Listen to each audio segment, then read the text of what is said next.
하나님의 말씀은 요한복음 1장 9절로 시작합니다.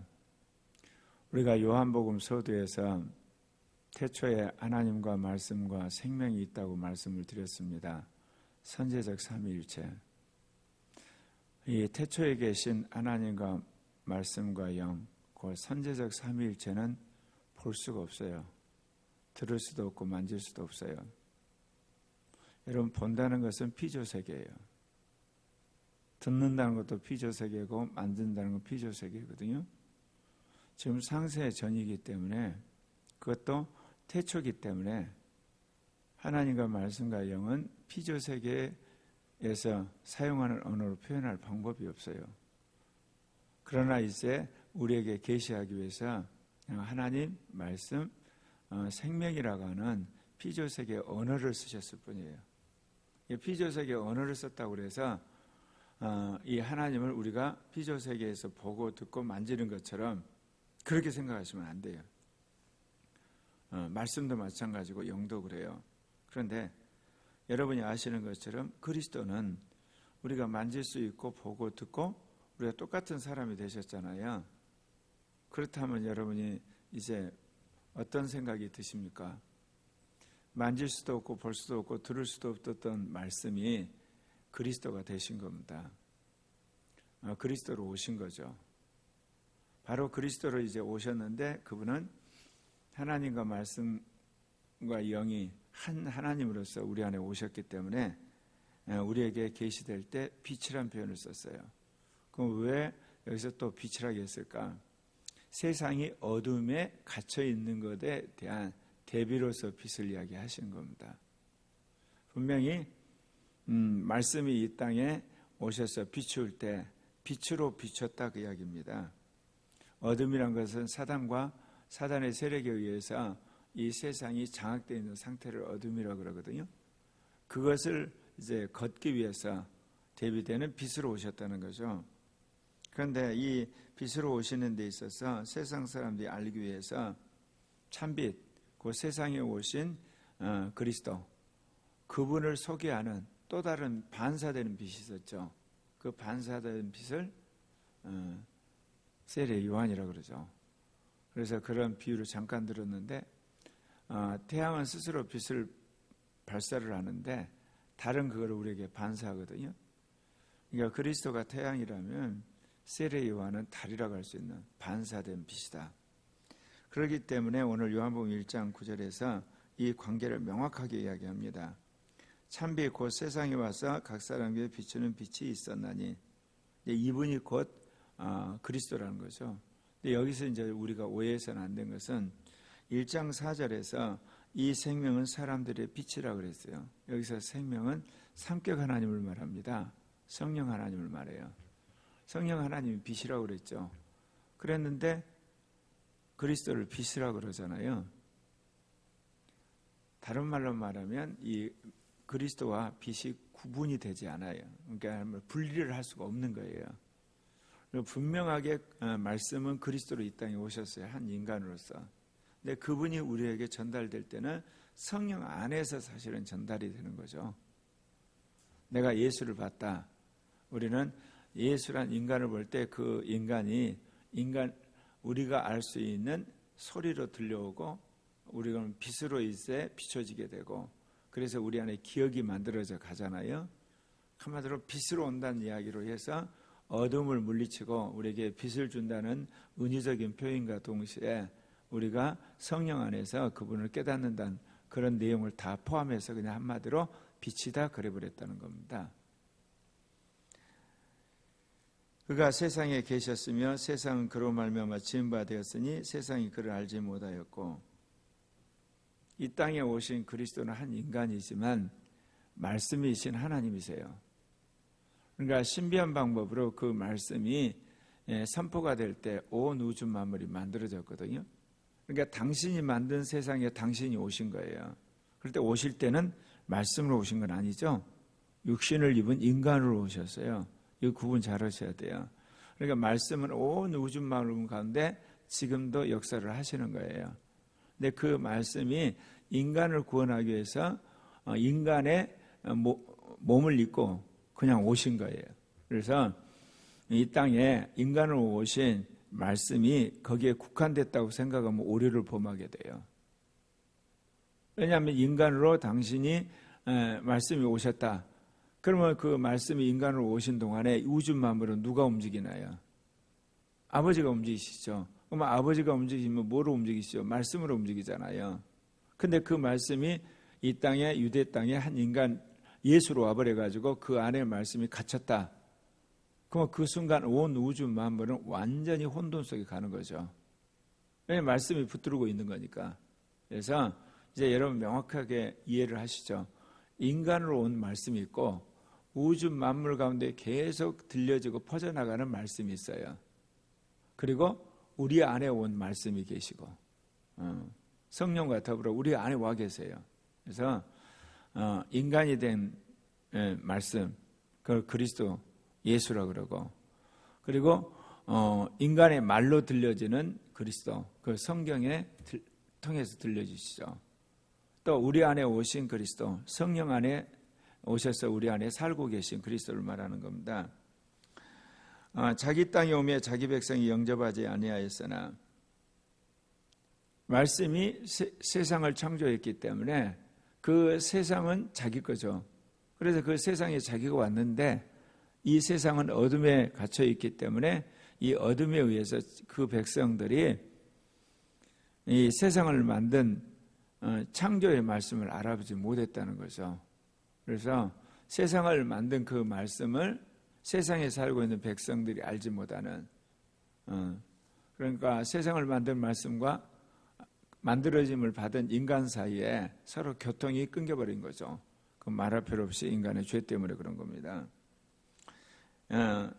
영접하는 자 곧 그 이름을 믿는 자들에게는 하나님의 자녀가 되는 권세를 주셨으니, 여러분 11절을 읽고 12절을 읽으면 혼돈이 됩니다. 뭐라고 그러냐? 11절은 자기 땅에 오며 자기 백성이 영접하지 않았다 그랬잖아요. 그런데 여기 보면 12절에 보면 영접하는 자 곧 그 이름을 믿는 자들에게 하나님의 자녀가 되는 권세를 주셨으니, 아니 자기 땅에 올 때 자기 백성이 영접 안 했다 그러는데 그 뒤에는 또 뒤집어서 영접하는 자 그 이름을 믿는 자에게 하나님 자녀가 되는 권세를 주셨다는 얘기. 이건 무슨 말이냐? 인간이 죄를 짓게 되고 그 인간의 굴림 안에 이 사단으로 말하면 어둠이 그야말로 덮고 있는 이 세상에 하나님의 영이 역사를 해요.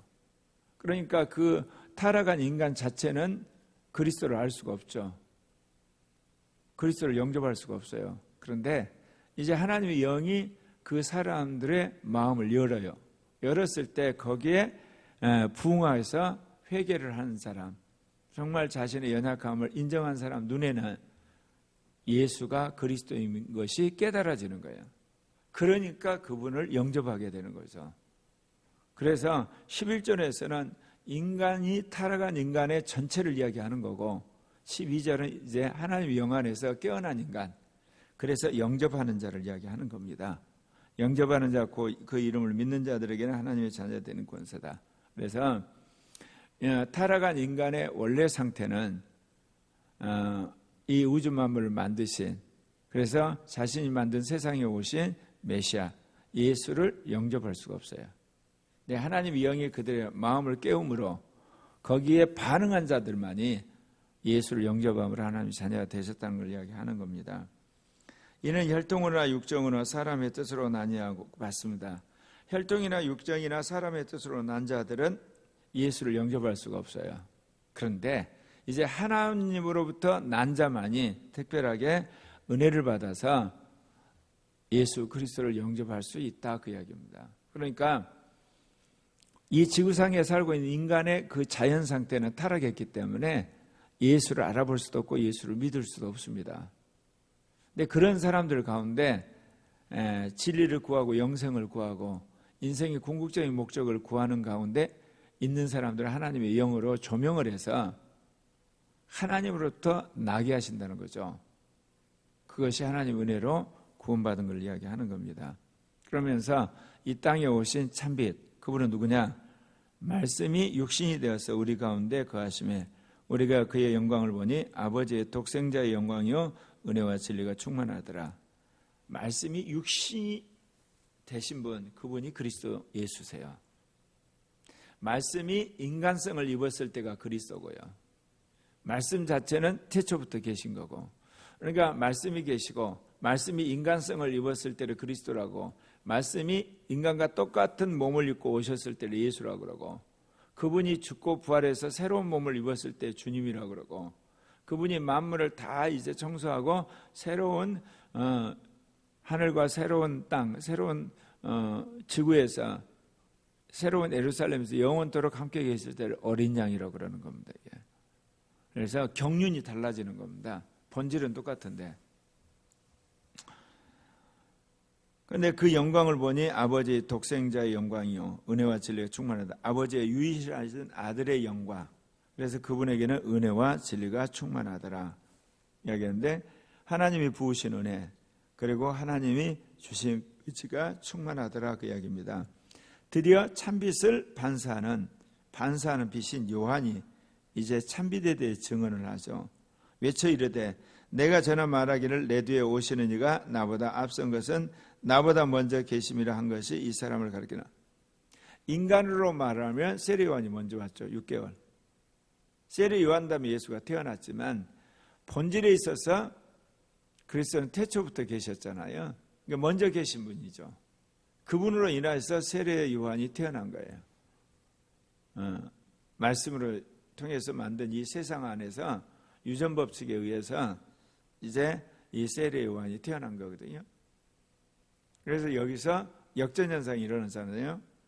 뭐라고 이야기를 하냐면 요한이 예수 그리스도를 증언하지 않습니까?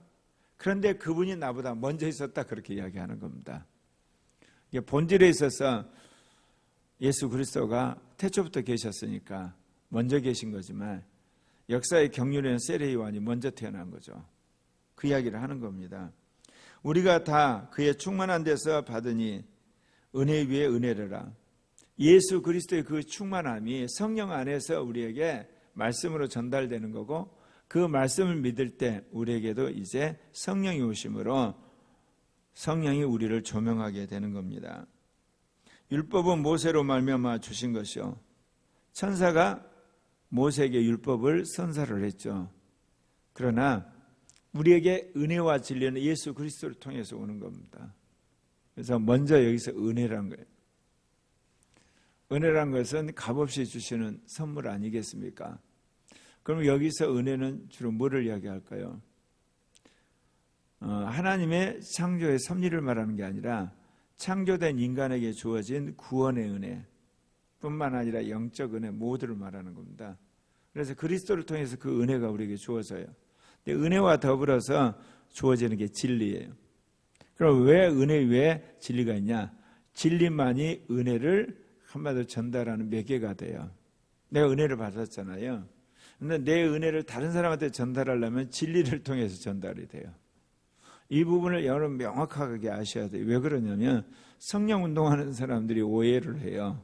성령의 놀라운 역사를 일으키면 이것이 다른 사람을 변화시키고 세상을 변화시키려고 하는데, 다른 사람에게 이 은혜가 전파되고 그것이 다른 사람을 변화시키려면 진리가 그 사람한테 건네져야 돼요. 그 진리가 그 사람한테 전파돼서 그 사람을 믿게 될 때 은혜가 임하게 되는 겁니다. 이게. 그러니까 은혜가 전파되려면 항상 진리라는 매개가 필요하고, 진리를 믿으면 이제 은혜가 임하게 되고, 그래서 은혜와 진리는 이렇듯 번갈아 가면서 우리의 신앙생활에서 계속 나타나는 거예요. 나 은혜 받았다. 마지막 나오는 건 진리입니다. 진리를 받았다. 그럼 진리 안에서 우리가 또 은혜를 받게 되고 이제 그렇게 되는 겁니다. 그래서 이 은혜와 진리는 예수 그리스도를 말미암아 온 것이다.